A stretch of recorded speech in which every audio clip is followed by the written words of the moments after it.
de la misma celda o del mismo andén.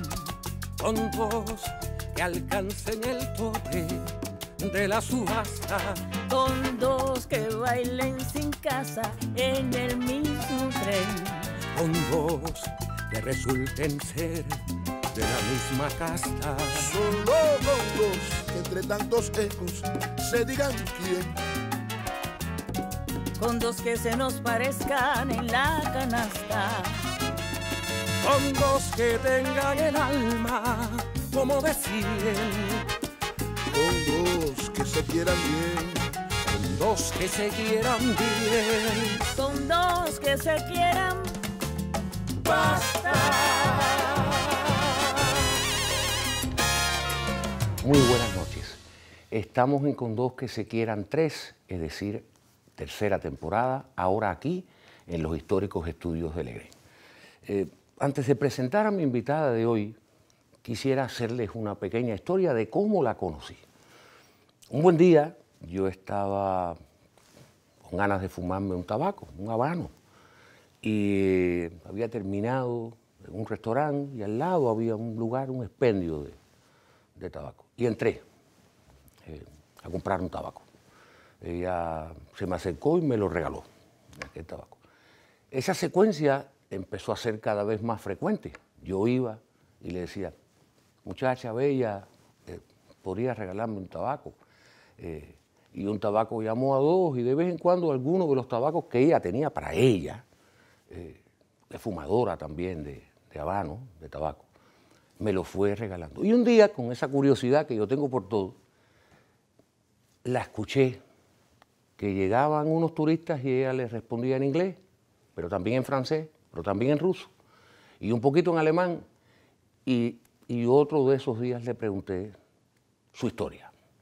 Y le dije, si otra vez, habíamos terminado la segunda temporada, si otra vez tengo programa con dos que se quieran, te voy a pedir por favor que me acompañes, porque la vida de esta hermosa muchacha es realmente fascinante y a mí me da mucho gusto que sea de esas amigas que llegan a tu vida cuando tú piensas que ya el cupo está cubierto. Leticia Cabrera. Habano sommelier, que es lo que tú eres hoy. Aquí hemos traído una muestra, y después hablaremos de ella, una muestra de los distintos tamaños, grosores, capas. Bueno, muchas gracias por venir, buenas noches. Bueno, un placer. Tú naciste en Guanacavive. ¿En qué parte de Guanacavive? En realidad nací en La Habana. Todo el mundo nace en La Habana. No, sí. Pero bueno, soy pinareña de Guanacavive. ¿Naciste en La Habana por un motivo del azar? Mi madre decidió tenernos a mí y a mi hermana después de un primer parto que perdió el bebé, decidió tenernos aquí. Pero bueno, creo que a las 4 semanas antes del mes fui para Guanacavive. Porque ellos son de allá. Sí, son de allá. Son de allá, nacieron ahí. Incluso donde yo me crié, es la finca donde nació mi padre. Y donde todavía viven mis padres y donde pienso morirme yo. Y vivo a 3 kilómetros de Las Martinas, que en la historia de la Revolución es muy importante porque el 4 de marzo del año 59 fue donde primero Fidel Castro dio títulos de propiedad a campesinos. Antes del 17 de mayo, en La Plata, antes del día de... se le dio antes que se firmara a todas las familias agraria de los remates de Guane, en Las Martinas, en un lugar que hay una piedra alegórica, en un lugar, una fábrica que era fábrica, ahora es una escuela. Y ahí Fidel le entregó la tierra a mi abuelo, a mis abuelos, por parte de madre, por parte de padre, a mis tíos y a toda la gente que yo conozco allá abajo. Porque esa gente trabajaba para alguien, ¿no? O sea, trabajaban para un terrateniente, me imagino, no sé. Y ahora te puedo decir que, como le digo a todo el mundo, yo soy hija de campesinos porque triunfó la revolución. Porque si no hubiera sido hija de esclavos. A pesar de que por lo menos la familia de mi padre tenía, el dueño de las tierras era un gallego que era muy buena persona, incluso vivió en Cuba hasta el año 90 y tanto. Pero todos los demás vivían a la tercera, como le decían, en el campo, trabajando, y una tercera parte de la cosecha era lo que les quedaba, sin nada, si había sequía era a lo que la naturaleza mandara, en una miseria total y horrenda, vaya, por las historias de mi madre que siempre me contaba. Yo le decía, tú me deprimes, mi hija, pero te tengo que explicar, Claro, te tengo que claro, decir. claro. Y Tú naciste ya... en el 69, afortunadamente. Bueno, tú un día me contaste que tú sabías armar un horno de carbón. Ah, sí. Y a mí me parece eso, o sea, y que esa fue una de las primeras cosas que aprendiste a hacer. Aprendí de curiosa que soy. Me gusta, o sea, todo lo dudo, todo lo veo, todo, casi de todo lo quiero aprender. Me metía en todo porque mis padres nos criaron a mí y a mi hermana muy independientes, muy libres, sin el género por en medio. Esto es de niña, esto es de hombre. Eso en mi casa no existió nunca. En las cosechas, por supuesto, toda la familia tenía que ayudar. Si se hacía un horno, bueno, como éramos niños, nos llamaba tanto la atención porque era muy peligroso. No te podías acercar al horno. Y sí, como todas las cosas del campo, sé de muchísimas cosas. Y he podido hacer y he hecho muchísimas cosas en el campo. Ya, ahí está.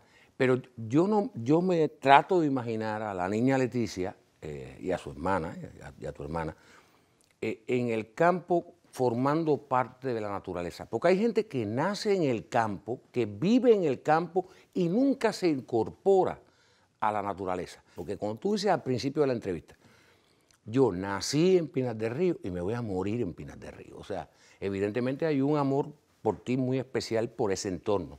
Es el único lugar donde yo me siento, donde puedo descansar, relajarme, es allá en Pinas del Río, en la finca, en una hamaca, debajo de una mata de aguacate que hay en mi casa, fumándome un tabaco. Ese es para mí, me siento en mi ambiente.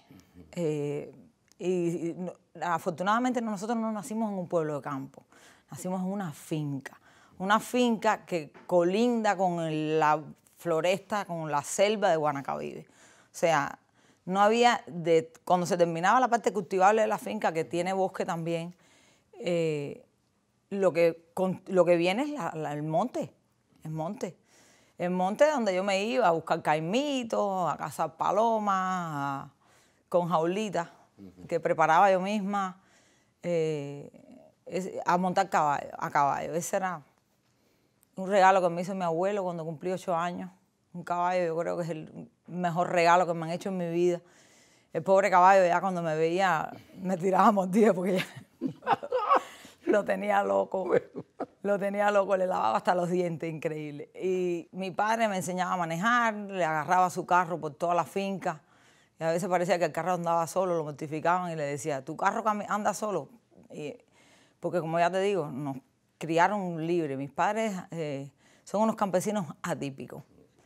Yo le digo los hippies de Guanacavive, porque nos criaron con una total libertad para expresarnos, para hablar.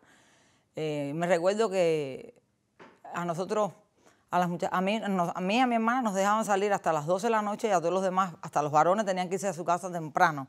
A las 10 de la noche ya tenían que estar de vuelta. Tú estudias tu secundaria y tu pre, lo hiciste seguramente en Pinas del Río o lo hiciste allá. Ahí mismo en Sandino. ¿En Sandino todo? Todo en Sandino. En Sandino, la Revolución construyó 31 escuelas de estas becas con 500 y pico de alumnos de capacidad. No, sí, un municipio tan grande, claro. Y estudiaban muchachos incluso de casi toda la isla. Yo era una muy buena estudiante. La secundaria mía tuve notas espectaculares. Me encantaba la biología, que era lo que quería hacer. Yo me alegro muchísimo haber estado en el preuniversitario número 11, Julio Antonio Mella, porque entendí la idea de por qué se habían creado esas escuelas. Esa era la escuela ideal. La idea de para qué se crearon esas escuelas sí funcionaba en mi preuniversitario. Y tenía unos profesores, yo creo que de los mejores profesores que tuve en mi vida. Y hice muy buen preuniversitario también, tuve muy buen escalafón, pero no me dieron la carrera de biología. Yo sí sabía lo que quería hacer, o sea. ¿Y lo tenías claro? Tenía muy claro, me gustaba y me gusta todavía la biología. Y no pudo ser, entonces me dieron a escoger. Y dije, bueno. ¿Entre entre muchísimas cosas, cualquier ingeniería, lo que fuera. Dije, quiero una ingeniería, pero que sea en la Unión Soviética. Y a la hora de escoger la ingeniería, es una ingeniería, ni miré qué ingeniería era, sinceramente. Solo que era en la Unión Soviética. En la Unión Soviética. Y Y te dieron esa y te vas para la Unión me Soviética voy. a estudiar en qué universidad de la Unión Soviética y en qué lugar. Estaba en Moscú. en Moscú. Y al final, ¿qué carrera fue? La que cogiste, civil. Sí, la carrera la cogí, Pero civil, ingeniería civil. Ingeniería civil. Ingeniería Construir civil. edificios. Construir edificios altos. Altos. O sea, ese era que me enteré cuando llegué a la Unión Soviética, cuando llegué a Moscú. Era aquellos viajes que se hacían en barco. En Que se iban en barco. En barco, en crucero. Chaliapin, no se me olvida, increíble. Yo le tengo terror al mar. Tengo amigos que estudiaron y se iban en esos barcos. Llegamos por el puerto de Odessa, en tren hasta Moscú, todo era una experiencia increíble. Yo tenía 17 años, o sea, fue una inyección de experiencias, una explosión de todo, de conocimiento. Aprendí a disfrutar el ballet, aprendí a ir a galerías, aprendí a entender cómo funcionan otras nacionalidades, porque nosotros bromeábamos con el albergue donde vivíamos, le llamábamos la Torre de Babel, porque había personas del mundo entero.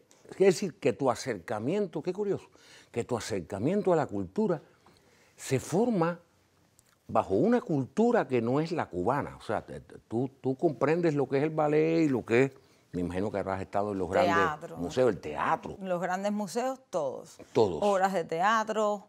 Ir a ver a Dostoyevsky en ruso es una experiencia. Porque aprendiste, se te pegó Eso rápido el idioma. Fue un proceso que a esa edad es fácil, porque convives en un lugar donde que el idioma para comunicarte Sí, era el es fácil era el si ruso. tienes una habilidad especial para los idiomas. Ahora, esa carrera, tú tienes que interrumpirla. Bueno, nosotros llegamos allá en el año 87, en un país con un orden, con una disciplina, Era una maravilla, un país muy, muy seguro, donde podías andar a cualquier hora cuando tú quisieras, y donde en el mismo proceso de aprendizaje y de entender el mundo en aquella época, para mí, empiezo a darme cuenta empieza a ver la crisis, empieza a cambiar todo, Yo me doy cuenta un poco antes de eso. ¿Pero qué te diste cuenta en el 89, en el 80? En el 88. Ya en el 88. Fue un desorden social, desorden a los rusos, en una sociedad, en una cultura milenaria, una cultura con un nivel de conciencia grandísimo, a pesar de... Se empezó a perder todo, en las tiendas no había nada, no había comida, el estipendio no nos daba para nada. Nosotros con 88 rublos vivíamos la maravilla, comíamos lo que queríamos. Empieza una inflación, a dispararse una inflación. Las actitudes eran diferentes, había un poco más de violencia. Sí, por eso, porque se empezó... vendían armas en la calle por un precio ridículo, cosas que me empiezan a asustar.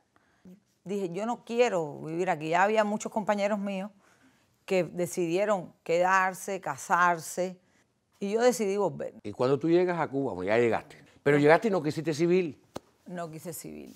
Qué bárbaro. Entonces, eso por poco le provoca uno de los primeros infartos a mi madre. Ya será como el segundo, ¿no? Porque ella estaba habituada a que yo siempre fui una muy buena estudiante, nunca le di mucha guerra, y decidí cambiarme de carrera para el primer año de arquitectura, sin aprovechar los años. Perder aquel adelanto. En ese momento tú hablas ruso, perfecto. ¿Cómo tú fuiste aprendiendo cada uno de los idiomas que tú hablas? Tú hablas varios y algunos los hablas más o menos, pero te entienden. Sí, tengo la suerte de poder entender los idiomas, algunos casi como el español, perfecto. A veces sueño en ruso. Cuando yo voy a entrar en la CUJA era necesario que supiera inglés, que esa fue una de las cosas que me asustó un poco. Pero lo que pasa es que cuando tú aprendes ruso desde el español, el inglés es fácil.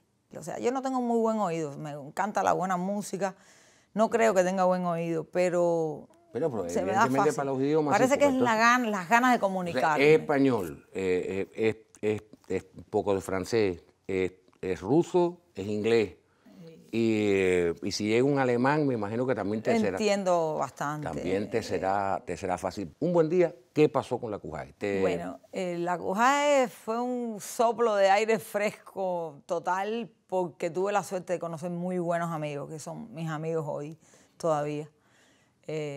Los quiero muchísimo a pesar de que... Pero tú tienes muchos amigos. La a mujer del veces- millón de amigos. A pesar de que a veces le doy mis perretas y nos peleamos, somos hermanos. Y tuve suerte de conocer muy buenas personas ahí. Tuve la suerte de tener muy buenos profesores. Que creo que estuve ese tiempo por los profesores, por Roberto Cotardi, por Sergio Baroni, por Ángela Rojas, por Eliana Cárdenas, que, bueno, muchos de ellos. Muchos de ellos ya no están. Ya no están. Y aprendí tanto en las locuras aquellas de Gotardi que llamaba a José María Digo. Vitier y en el aula, teñía el aula de rojo y entonces Vitier tocaba la música que aquel color le inspiraba y fue un Claro, complemento. Gotardi, que fue uno de los arquitectos que diseñaron la Escuela Nacional, sí, la ENA. falleció hace poco. Sí, falleció hace realmente, trabajó, diseñó los festivales de Varadero. Sí, era escenografía o sea, la espectacular. escenografía espectacular. Cuando tú llegas al mundo del tabaco, o sea, Bueno, esto es un mundo, amor. esto es arte. Hablemos de lo que significa ser un habano sommelier.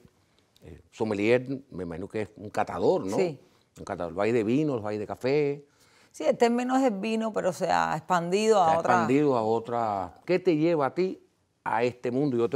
Aquí tenemos, ahora lo explicaremos, aquí tenemos una cantidad tremenda de tabaco. Esto es un arte. El mundo del tabaco, yo nací en el mundo del tabaco. Un mundo del tabaco llega a través de la ventana de mi cuarto, donde en mi casa en Pinar del Río. Los lindo olores eso. de la casa de tabaco, secándose la hoja, son cosas que te enganchan de por vida. Y mi abuela y mi madre. O sea, el mi tabaco madre entró fuma por la ventana de tu por cuarto. la Me parece una ventana frase. de mi cuarto. Ese olor del tabaco amarillo, del rancho quemando y del negro colgado, seco, ese olor a la casa de tabaco. Yo siempre procuro mandar a mi hijo a Pinar del Río en esa época, porque eso te engancha de por vida. Eso se vuelve el olor de tu niñez.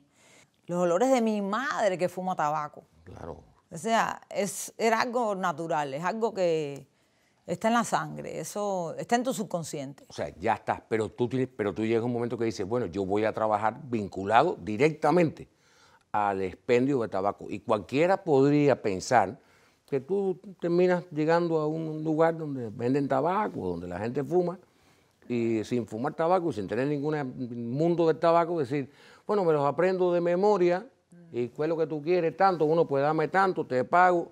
Y en el caso de las personas del mundo del tabaco, como tú, no se llega ahí, tú no eres una persona, una dependienta. O sea, tú eres una persona a la que yo he visto, es que yo lo he visto, como te piden opiniones los extranjeros, cuál es el mejor, y tú dices el mejor para qué. O sea, hay un tabaco para cada momento del día, hay un tamaño, hay una... ¿Cómo se distribuye todo eso? Yo escojo el tabaco cuando me voy de la CUJAE y disculpa que haya un saltico atrás. ¿No importa? No sabía qué iba a hacer, ya no tenía aquellos profesores, los profesores se fueron de la universidad, unos se jubilaron, ya no le veía sentido. Y estuve un tiempo medio perdida y dije, ¿qué hago? ¿Qué hago que pueda vivir? ¿Qué hago por lo que yo sienta pasión? Y cuando decido entrar en ese curso de tienda que se salió por el periódico Tribuna, mi marido me trae recorte, mira, un curso de tienda, digo, yo en una tienda. Y después digo, pero espera, hay tiendas de tabaco. Es interesante. Desde que yo aspiro a entrar en ese curso, que entrego todos mis papeles, lo hice pensando en trabajar en el tabaco. Y todo ese proceso en ese curso, que fue muy bueno, en una escuela que ya no existe, la Sergio Pérez, la fundó Celia Sánchez, con profesores magníficos.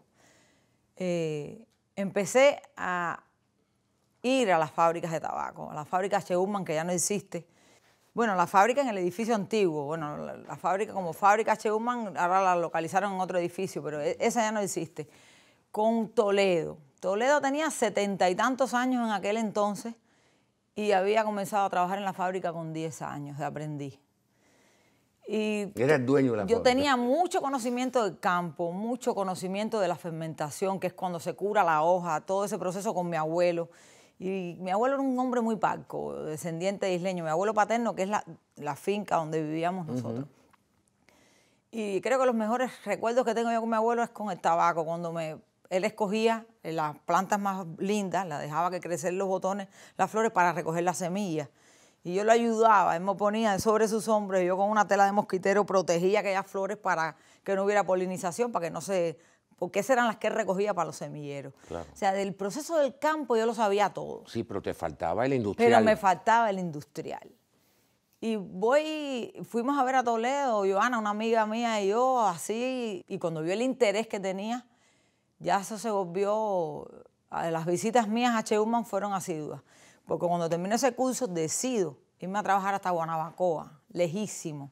Yo viviendo aquí en Buenavista, iba hasta Guanabacoa, todo porque aquella tiendecita de Guanabacoa pertenecía a una sucursal, que era la que tenía las tiendas de tabaco más importantes, Partagás. En aquel entonces no existía Romeo y Julieta, la del Castillo de la Fuerza, todas las tiendas más importantes que vendían tabaco en La Habana. Me decido ir a trabajar para allá y cuando yo viraba por las tardes después del trabajo me metía con Toledo en Cheúman y ahí me enseñó no sé qué cantidad, no sé qué puedo decirte, casi todo lo que sé de la industria. Sí, porque tú has ganado además medallas en concursos vinculadas con el tabaco. Pero yo quiero que te acerques, ven, bájate aquí, dame la mano. ¿Cómo es que se agrupan, por ejemplo, los tabacos? Porque tú hiciste 3 grupos, como yo te dije, organízamelos. Bueno, para la televisión tú los organizaste de esta forma. Por el tamaño casi siempre se clasifican por el calibre, por el grosor. O por la forma. Pero tú me pusiste aquí 2 largos y este es más gordo que estos 2. Ajá, porque estos que están acá se consideran calibre grueso. Todos estos. Todos estos que están acá, calibre grueso. El cepo 49 es ya... el grueso también, es grueso también. A partir del 43 es calibre grueso. Esto es unas pequeñas muestras. Lo puedes clasificar por la forma.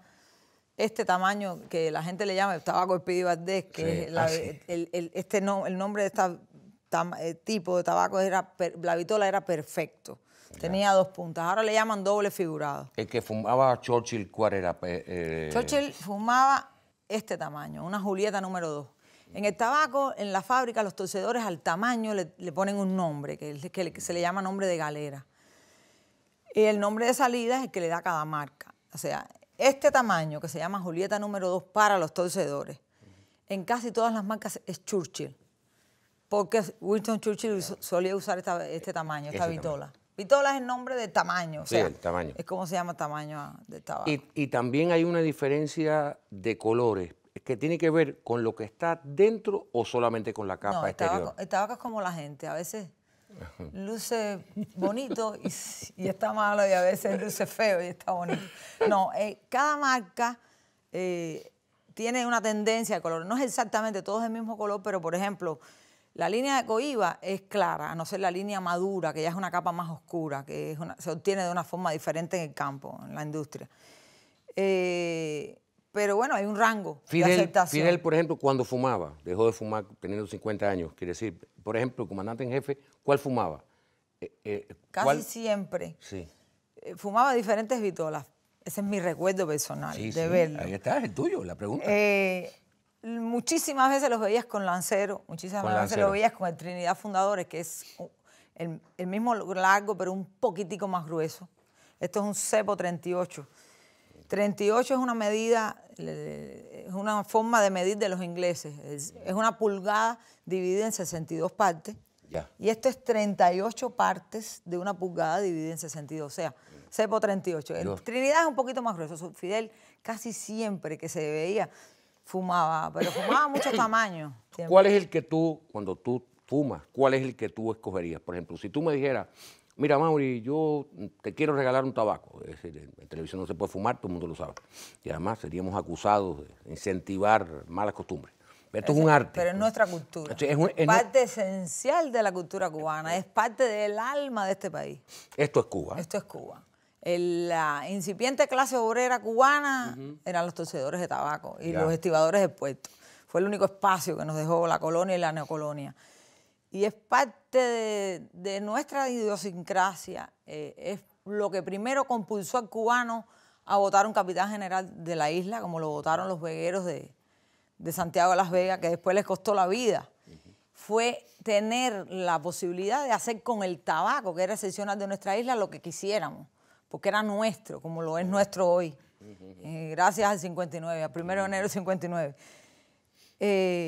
O sea, ser cubano y ser independiente, a lo primero que los compuso fue a los tabaqueros, a los cosecheros de tabaco.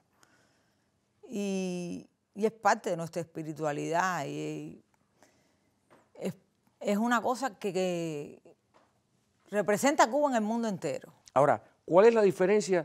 Todo el mundo dice que la tierra, pues aquí hay tierra donde está en Pinar del Río, ya lo sabemos, pero también en Villa Clara hay zonas tabaqueras importantes. ¿Cuál es la diferencia? Si tú tuvieras que decirle a un tipo que viene con una caja hermosa de tabaco dominicano, que también tiene mucha fama, o nicaragüense, o hondureño, o en fin, de cualquier lugar de Centroamérica, y tú tuvieras que decirle por qué es mejor fumar el tabaco cubano, ¿por qué tú le decías? Porque yo un día, y te lo pregunto porque yo un día andaba con un tabaco nicaragüense en la mano, y tú me dijiste, no fumes eso, que eso está lleno de química.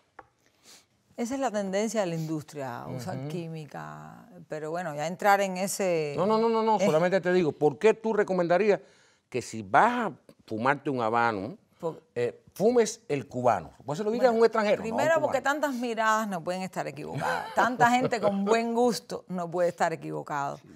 Y porque he tenido la suerte que me alentó el mismo Toledo, el jefe de producción de H. Human, tienes que probar el tabaco extranjero. No puedes decir que el tuyo es el mejor solo por el chauvinismo o porque lo oyes o porque lo dices. Me alentó y estuve años recolectando tabaco de todos los lugares y probando el tabaco de todos los lugares. Una de las pruebas más grandes de la calidad y de lo increíble que es la hoja nuestra, si tú vas a buscar un tabaco con 80 años, de viejo, añejado, de 80 años, 70 años, no existe ningún otro que no sea cubano. Ninguno llega vivo hasta ahí. Ninguno llega con la calidad que te lo puedes fumar y lo disfrutas. Eso no existe. El único tabaco que tú puedes añejar tantos años es el tabaco cubano. El posgusto, ese sabor que te queda en la boca, a chocolate, a café, largo, que se te queda mucho tiempo en la boca, con la única, es la hoja nuestra, sobre todo la hoja de Pinar del Río. La hoja de Remedio me gusta muchísimo. Es un tabaco que dura un poco menos, a mi parecer. Lo puedes añejar menos años, pero si lo mezclas con hoja de vuelta abajo es espectacular. Bueno. Y es muy, muy bueno. Bueno, terminamos con esto y ahora yo tengo que preguntarte, siéntate otra vez. Okay. Ahora, tú eres campeona, aquí lo dice, yo lo encontré por aquí. Tú ganaste, ¿esto de cuándo, de qué año será? Bueno, no lo sé. Debe estar en el 2012, exactamente. Que dice que triunfadores compartidos, Leticia, porque ganaron otras personas, ¿no? Otro, y Orlando Peña, que es maître y sommelier del Hotel Vedado Sañón. O sea, tú has ganado. ¿Cómo hacen eso? ¿Cómo lo hacen? Te ponen así los tabacos, suponte que estén aquí y te cierran los ojos y tú tienes que identificar qué. Te ponen una venda en los ojos. El tabaco no tiene anilla, por supuesto. Claro. Tienes que coger el tabaco y así. Sí, porque un coleccionista de anillas, que los hay también, podría identificar. Nada más que tocas la anilla. Si conoces el producto, por supuesto, claro. Es fácil. Es fácil saber. Voy a hacer esa competencia, pero con anilla. Con anilla. Es fácil. Cada tamaño, que es el nombre de galera, el nombre de la fábrica, el nombre que le da al torcedor, tiene unas dimensiones exactas, o sea, en grosor y en largo. Y la competencia consiste en taparte los ojos, te dan una vitola, sin anilla, por supuesto, como ya dijimos, claro. Y tú debes tocarla y, por ejemplo, aquí tienes que a ciegas decir, bueno, esto es, cada cual se busca una manera de medir. Yo, por ejemplo, el cepo, de tanto tener un tabaco en la mano, agarro un tabaco así, más o menos sé el grosor que tiene el tabaco. Ya. O sea, cada cual tiene su truco. No tienes que sí, como no, esa es la primera parte. Tú descifras qué vitola o qué tamaño de tabaco tú crees que es.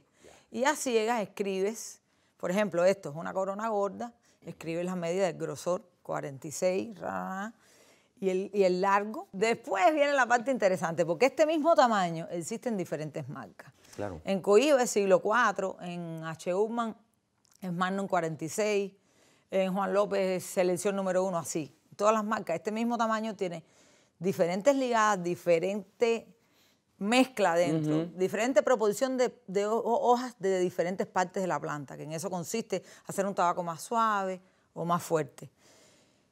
Entonces después tienes que fumarte el tabaco y decir de qué marca es. Por supuesto que prepara la competencia, escoge un tabaco que hay en varias marcas. Claro. Escoge un Sí, tamaño.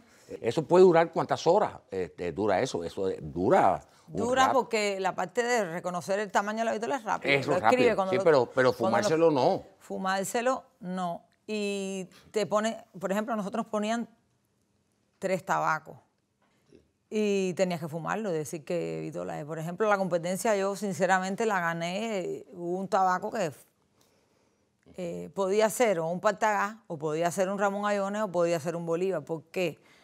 Son del mismo tamaño, hechos en la misma fábrica casi siempre. Sí, ya tú sabes. Los 3 son fuertes y de ahí fue, bueno, me voy por el Libertador, Bolívar, y fue un Bolívar. Y era un Bolívar. Ya el Sir Winston del tamaño Churchill de H. Upmann, sí, por el sabor, por la Bueno, consistencia. ya yo no quiero irme del programa sin hablar de tu esposo y tu niño. Oh, mi esposo. Sí, tu esposo llevan un tiempo ya. Sí, ustedes. cómo no. Del 97, Bueno, sí, 21 sí. años ya. Sí, sí. 21 bueno, años. 21 años es un matrimonio. Éramos unos pepillos y ya somos unos tembas. No, ¿qué vas? Ay, por el amor Ya de somos Dios. unos No tembas. tenemos Mi espejo aquí. esposo es amigo de una prima mía, cubanísimo, Claro. sin ninguna pretensión de tener familia en otro lugar que no fuera Cuba. Le encantan las canciones de Silvio Rodríguez, toca la guitarra, canta lindo. Ah, bueno. Entonces tenía además tiene una buen pila gusto. extra. Además tiene buen gusto. Unos cuantos extras. Y me enamoré y es mi amor y será mi amor. Y con él tuve mi niño. Tu niño, que Zenén. lo quieren meter a nadador porque te lo está entrenando de vez en cuando nuestra querida Caridad Ortila, que es quien le da clases. ¿Qué te gustaría que fuera tu hijo? Bueno, feliz y bueno Bueno, es y ya. patriota y buen hombre. Es lo que quisiera que fuera. Trato de que absorba bastante conocimiento desde ahora para que tal vez no le pase lo que me pasó a mí, Claro. que todavía sigo tratando de aprender y de aprender y de aprender. Afortunadamente aquí ya me detuve, no había tiempo para más. La vida es un completo aprendizaje. Y bueno, Leticia, yo te quiero, tú sabes, agradecer muchísimo que hayas querido venir a estar con nosotros, porque tú decías, el tabaco entró por la ventana de mi cuarto. Y después hablabas del tabaco, de nuestros puros, como esto también es Cuba. Es decir, esto es Cuba. Y me pareció fantástico eso. Y tú eres una mujer que no eres de la televisión, que no eres de la radio, que no te paras en escenario. Bueno, a mí me gustó traer a una Habano Sommelier que es y será siempre también Cuba. Un besito, mi niña. Muchas gracias.